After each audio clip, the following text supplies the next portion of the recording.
Abdullah bin Mas'ud radhiyallahu anhu berkata, Nabi Shallallahu alaihi wasallam bersabda, "Bukan dari umatku orang yang memukul-mukul pipinya, merobek bajunya, dan berseru merintih-rintih dengan rintihan jahiliyah pada saat kematian." Abu Musa radhiyallahu anhu menderita sakit keras hingga pingsan, sedang kepalanya di pangkuan istrinya. Tiba-tiba menjeritlah seorang wanita dari keluarganya, tetapi Abu Musa tidak dapat menjawab apa-apa. Kemudian setelah ia sadar, kembali ia berkata, "Aku bebas lepas dari orang yang Nabi Shallallahu alaihi wasallam lepas bebas dari mereka." Nabi Shallallahu alaihi wasallam lepas bebas dari orang yang menjerit ketika kematian, dan yang mencukur rambutnya, dan yang merobek-robek bajunya. Huzaifah radhiyallahu anhu berkata, "Saya telah mendengar Nabi Shallallahu alaihi wasallam bersabda, tidak akan masuk surga seorang yang memfitnah atau mengadu-adu." Abu Hurairah radhiyallahu anhu berkata, Rasulullah Shallallahu alaihi wasallam bersabda, 3 macam orang yang tidak akan dilihat oleh Allah dengan pandangan rahmatnya pada hari kiamat, dan tidak akan dimaafkan, dan bagi mereka tetap siksa yang pedih.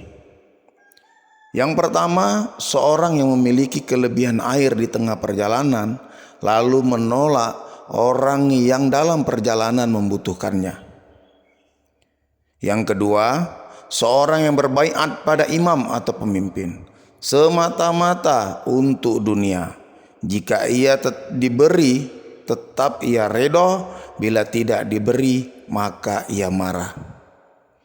Yang ketiga, seseorang menjual barangnya sesudah asar, lalu ia bersumpah, "Demi Allah, aku telah membayar sekian pada penjualnya," lalu dipercaya oleh pembelinya, padahal ia berdusta. Kemudian Nabi Shallallahu alaihi wasallam membacakan ayat, "Sesungguhnya mereka yang menukar janji Allah dan sumpah mereka dengan harga atau harta dunia yang sedikit, mereka tidak mendapat bahagian di akhirat, dan Allah tidak akan berkata-kata dan tidak akan melihat mereka pada hari kiamat, bahkan tidak akan memaafkan mereka, dan bagi mereka tetap mendapat siksa yang pedih." Surah Ali Imran 77.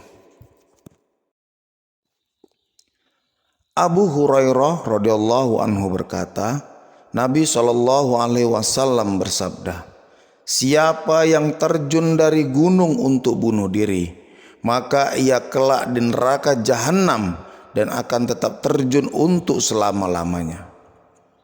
Dan siapa yang makan racun untuk bunuh diri, maka racun akan tetap di tangannya, dijilatinya di dalam neraka jahanam untuk selama-lamanya. Dan siapa yang membunuh diri dengan senjata besi, maka besi itu akan tetap di tangannya untuk menikamkan ke perutnya di dalam neraka jahanam untuk selama-lamanya." Sabit bin Ad-Dohaha radhiyallahu anhu, sahabat yang ikut baiat pada Nabi Shallallahu alaihi wasallam di bawah pohon Baitur Ridwan, berkata, Rasulullah Shallallahu alaihi wasallam bersabda, "Siapa yang bersumpah dengan agama selain Islam, maka ia sebagaimana yang disumpahkan itu, dan tidak dianggap nazar seorang terhadap sesuatu yang tidak dimilikinya. Dan siapa yang membunuh dirinya dengan sesuatu alat di dunia, akan disiksa di hari kiamat dengan alat itu. Dan siapa yang mengutuk atau melaknat seorang mukmin, maka sama dengan membunuhnya. Dan siapa yang menuduh berzina seorang mukmin, maka sama dengan membunuhnya." Abu Hurairah radhiyallahu anhu berkata, Kami hadir bersama Nabi SAW di perang Khaybar. Tiba-tiba Nabi SAW bersabda terhadap seorang yang mengaku muslim, orang itu ahli neraka. Kemudian ketika terjadi perang Khaybar, orang itu ikut berperang dengan semangat yang keras sehingga luka parah. Maka orang-orang berkata kepada Nabi, "Ya Rasulullah, orang yang Tuhan katakan ia ahli neraka, ia telah ikut berperang yang hebat sekali sehingga ia mati." Maka sabda Nabi SAW, "Ia menuju neraka." Orang-orang mendengar keterangan Nabi SAW itu hampir ragu menanggapinya.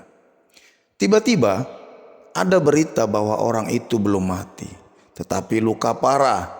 Dan pada waktu malam ia tidak sabar menderita lukanya hingga ia membunuh dirinya.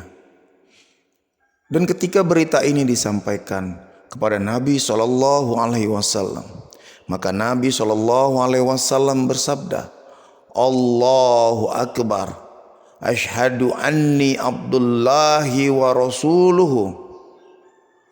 Allah Maha Besar, aku bersaksi bahwa aku hamba Allah dan utusannya. Kemudian Nabi SAW menyuruh Bilal supaya berseru kepada semua orang, "Sesungguhnya tidak dapat masuk surga kecuali jiwa yang benar-benar patuh Islam, dan sungguh Allah akan membantu agama ini dengan perjuangan seorang yang fajir, yang tidak jujur imannya." Sahal bin Sa'ad Asy-Sya'idi radhiyallahu anhu berkata, Rasulullah SAW berhadapan dengan kaum musyrikin dalam perang. Kemudian ketika Nabi SAW telah berkumpul dengan pasukannya, demikian pula kaum musyrikin telah kembali kepada pasukannya. Sedang ada seorang dari sahabat Nabi SAW yang sangat hebat perjuangannya pada hari itu, sehingga serbuannya benar-benar mengagumkan sahabat-sahabat lainnya. Mengajar musuh ke sana kemari, memenggal dengan pedangnya, sehingga sahabat berkata, "Hari ini tiada seorang yang sehebat si fulan." Tiba-tiba Nabi SAW bersabda, "Ingatlah dia seorang ahli neraka." Maka seorang sahabat berkata, "Saya akan menyelidikinya." Lalu sahabat ini selalu mengikutinya jika ia lari kemanapun dan berhenti kapanpun. Tiba-tiba orang itu terkena luka yang sangat parah. Lalu ia tidak tahan menderita dan meletakkan pedangnya di tanah. Sedang bagian tajamnya diletakkan di dada di antara kedua payudaranya. Lalu ditekannya sehingga mati bunuh diri. Maka sahabat itu lari kepada Rasulullah dan berkata, "Saya bersaksi bahwa engkau Rasulullah." Ditanya oleh Nabi SAW, "Ada apa?" Jawabnya, "Orang yang Tuhan sebut sebagai ahli neraka itu." Karena orang-orang ragu dan bingung menerimanya, maka saya selidiki keadaannya. Kemudian setelah ia luka parah, ia keburu mati dengan meletakkan pedangnya di tanah dan bagian tajamnya di antara kedua payudaranya, kemudian ditekan sehingga ia mati bunuh diri. Maka sabda Nabi SAW, "Sesungguhnya ada kalanya seseorang berbuat amal ahli surga pada lahirnya, yang terlihat pada orang-orang, padahal ia ahli neraka. Dan ada kalanya seseorang mengerjakan amal ahli neraka dalam pandangan orang, padahal ia ahli surga."